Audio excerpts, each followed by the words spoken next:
لبيك اللهم لبيك لبيك لا شريك لك لبيك إن الحمد والنعمة لك والملك لا شريك لك لبيك اللهم لبيك لبيك لا شريك لك لبيك إن الحمد والنعمة لك والملك لا شريك لك.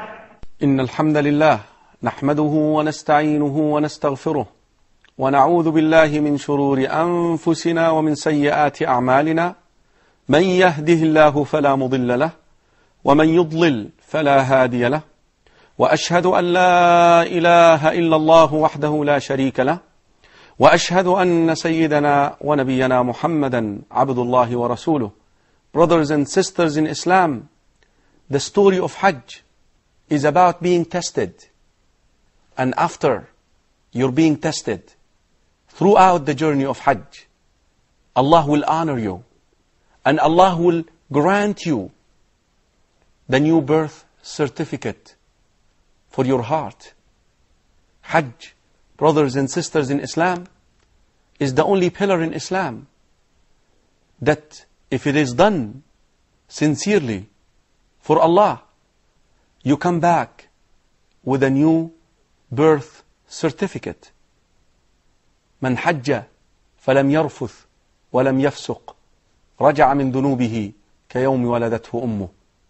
But you have to be observant of the etiquettes, of the rules of Hajj.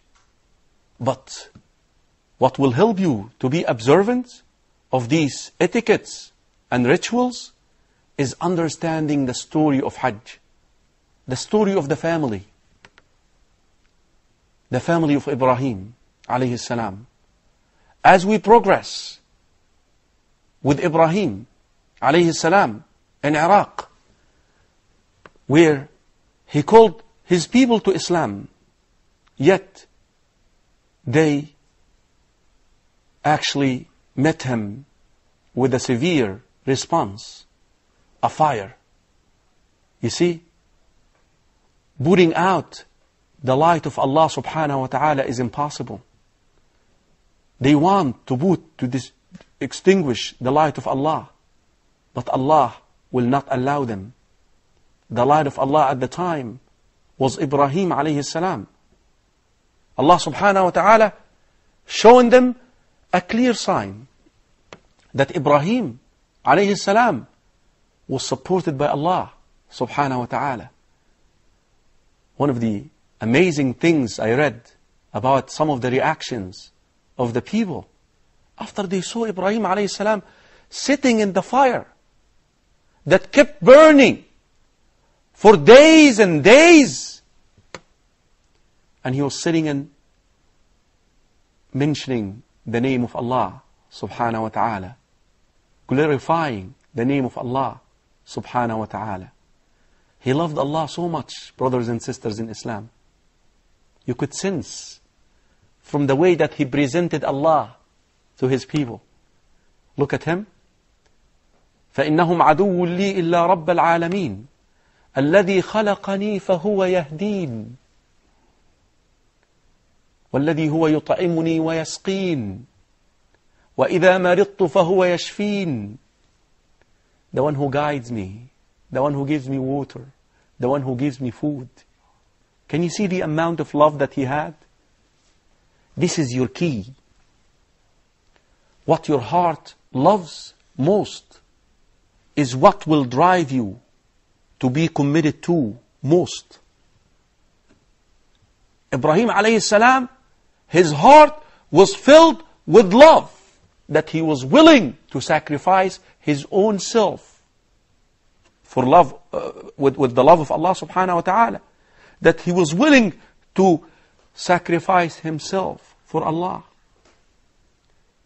Don't you think that he actually did not know that Allah will spare him, that Allah will save him? He did not know. He sought the means. He said, Allah is all sufficient for me.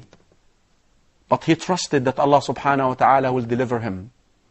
Brothers and sisters in Islam, when you call people to Allah subhanahu wa ta'ala, and you come to such an end, that they are actually willing to get rid of you, and then Allah subhanahu wa ta'ala shows them a clear sign that what you're telling them is not a fairy tale, that you have a power that stands behind you, support you. That power actually bothered a man at the time that the books of tafsir call him Namrud, a ruler, someone whom actually was worshipped by other people. He actually asked people to worship him. He wanted to debate with Ibrahim alayhi salam too. And Ibrahim also won that debate. Brothers and sisters in Islam, as a caller to Allah subhanahu wa ta'ala, and your message somehow is not received well, don't stop, don't give up, go somewhere else. Isn't that what Muhammad sallallahu alayhi wa sallam did? Once his call, his message was not well received in Mecca, he already started exploring, actually through the season of Hajj, with other tribes, with other places. He used to go in Mina, where you will be camping, insha'Allah, for couple or 3 days. And he was talking to the people there about accepting him to come to deliver his message where they live. He actually made a journey on foot to a place called Ta'if. The same thing with Ibrahim alayhi salam. Once he given his message to his people and they refused it, he decided to leave. فآمن له لوط, Lut alayhi salam, and his wife Sarah believed in his message. And then Ibrahim alayhi salam said, وَقَالَ إِنِّي مُهَاجِرٌ إِلَىٰ رَبِّي, I will migrate for the sake of Allah subhanahu wa ta'ala. إِنَّهُ هُوَ الْعَزِيزُ الْحَكِيمُ. Allah subhanahu wa ta'ala will guide me to what to do because He is almighty, He is all wise. Brothers and sisters in Islam, Ibrahim left his homeland for Allah. For Allah. And he went to Sham, Palestine. Wherever he went, he preached La ilaha illallah to the people. He shared with them the message of Tawheed. And he stayed in Palestine for a while with his wife Sarah. And you know, once your call is not getting anywhere, brothers and sisters in Islam, that's what you should do too. Find a place, a fertile place for your message, for your call to Allah subhanahu wa ta'ala. Don't stop. But you know what Ibrahim alayhi salam really wanted? After Allah subhanahu wa ta'ala spared him from the fire, after Allah subhanahu wa ta'ala delivered him safely from the enemies of Allah, he made this beautiful dua. Rabbi habli min as-salihin. He looked into the next generation. Always, brothers and sisters in Islam, if you want to serve the deen of Allah subhanahu wa ta'ala, work with the new generation. Oh Allah, give me a righteous child. A child who can carry on my call after me. This is the nature of those who call to Allah subhanahu wa ta'ala. That once they feel like their call is not getting anywhere, they then seek it through their offspring. Look at Zakaria. He made the same supplication almost. That I want a child to inherit me and also to carry on the message after me. Brothers and sisters in Islam, the new generation of Muslims, fertile land, an earth that is fertile for all of us because their fitrah still fresh and pure. Their fitrah still accepted to the call that you have. could accept what you have of a message. And look, when Allah subhanahu wa ta'ala wanted to empower the children of Israel again in the land, He started with Musa alayhi salam. The same exact thing. Ibrahim alayhi salam wanted his own son. And in order to have your own son who is righteous, the first step is to have a righteous wife. Rasul sallallahu alayhi wa sallam tells you, Hadith Abi Hurairah fil Bukhari wa Muslim, that a woman is seeked for marriage for 4 things: money, lineage, physical beauty, and religion.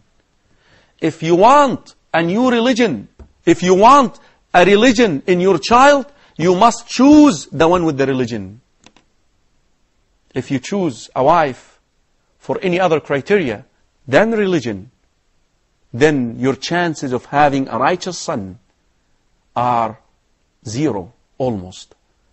There is no harm in having a quality beside religion. Religion and rich, religion and beautiful, religion and lineage. But you compromising. The scholars, brothers and sisters in Islam, they say the problem of the ummah right now can be summed up in this question. Ask an average Muslim right now, why do you marry? Why do you marry? For what? You know, they will stumble. They will actually not come right away with the answer. Umar ibn al-Khattab radiyallahu anhu told you the answer. He said, Wallahi, by Allah, inni la ukrih nafsi ala nikah hatta yakhruja min dhahri nasamatun tusabbihu Allah.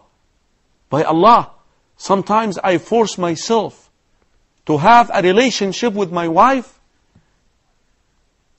with the intention, just for the cause that of that will come an offspring who will glorify and praise Allah subhanahu wa ta'ala.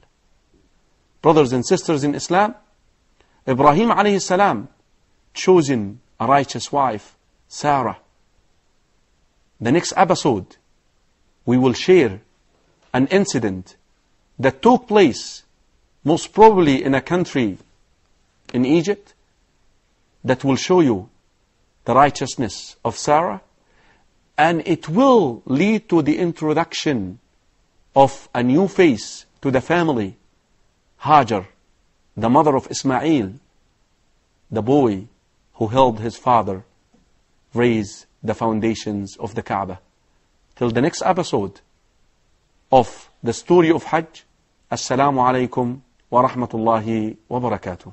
لبيك اللهم لبيك لبيك لا شريك لك لبيك لبيك اللهم لبيك لبيك لا شريك لك لبيك إن الحمد والنعمة لك والملك لا شريك لك لبيك اللهم لبيك لبيك لا شريك لك لبيك إن الحمد والنعمة لك والملك لا شريك لك